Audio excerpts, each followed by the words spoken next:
السلام علیکم ورحمۃ اللہ وبرکاتہ۔ میرے پیارے بھائیوں اور بہنوں، اولاد اللہ کی سب سے بڑی نعمت ہے۔ کوئی مال و دولت، کوئی شہرت اور کوئی عزت بھی اولاد کی محبت اور خوشبو کو بدل نہیں سکتی۔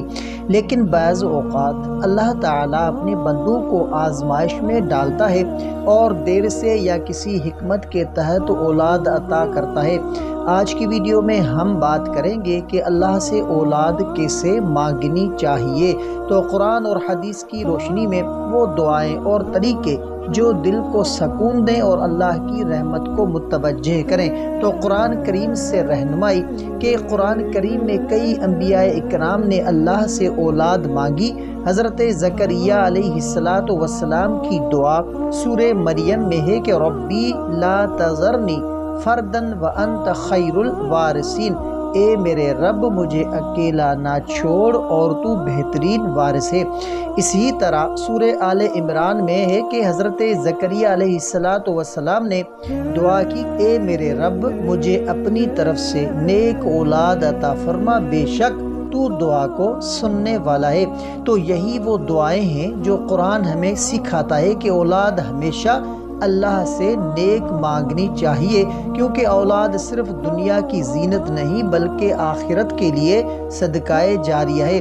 اور نماز اور دعا کے بعد، یعنی 5 وقت کی نماز کے بعد اللہ کے حضور گڑ گڑائیں، نفل پڑھ کر سجدے میں دعا کریں۔ خاص طور پر تہجد کے وقت اللہ سے مانگنا سب سے میسر ہے، اور جو وہ یہ دعا کیا کریں کہ اے ہمارے رب ہمیں ہماری بیویوں اور اولاد سے آنکھوں کی ٹھنڈک عطا فرما اور ہمیں پرہیزگاروں کا امام بنا۔ اور صدقہ کرنا اور یتیم بچوں کی مدد کرنا بھی اللہ کی رحمت کو اپنی طرف کھینچتا ہے۔ بعض اولیاء فرماتے ہیں کہ یتیموں کے سر پر ہاتھ رکھنا اور ان کی دعائیں لینا اللہ کے فضل سے اولاد کے دروازے کھول دیتا ہے، اور نافرمانی اور گناہ رزق اور اولاد دونوں میں رکاوٹ بنتے ہیں۔ استغفار کثرت سے پڑھیں۔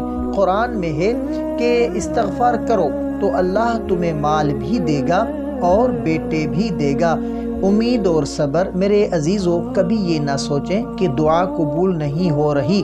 اللہ کے ہاں دیر ہو سکتی ہے مگر اندھیرا نہیں، وہ سب کچھ حکمت سے عطا کرتا ہے۔ یاد رکھیں کہ حضرت ابراہیم علیہ السلام کو بڑھاپے میں اولاد ملی، اور حضرت زکریا علیہ السلام کو عمر کے آخری حصے میں یحییٰ علیہ السلام کی خوشخبری دی گئی۔ تو اللہ چاہے تو ایک لمحے میں حالات بدل دیتا ہے۔ ہمارا کام ہے صبر اور مسلسل دعا کرنا اور یقین رکھنا کہ اللہ سن رہا ہے۔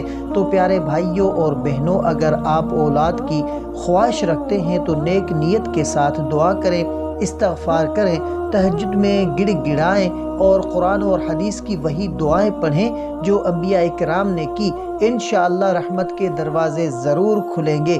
اگر آپ کو یہ ویڈیو اچھی لگی ہو تو اسے لائک کریں، دوسروں تک ضرور پہنچائیں تاکہ وہ بھی اس سے فائدہ اٹھا سکیں، اور چینل کو سبسکرائب ضرور کریں تاکہ آپ کو مزید اسلامی وظائف اور خوابوں کی تعبیرات سب سے پہلے ملتی رہے۔ تو ملتے ہیں اگلی ویڈیو میں، تب تک کے لیے اپنا بہت سارا خیال رکھیں اور ہمیں اپنی دعاؤں میں یاد رکھیں۔ السلام علیکم ورحمۃ اللہ وبرکاتہ۔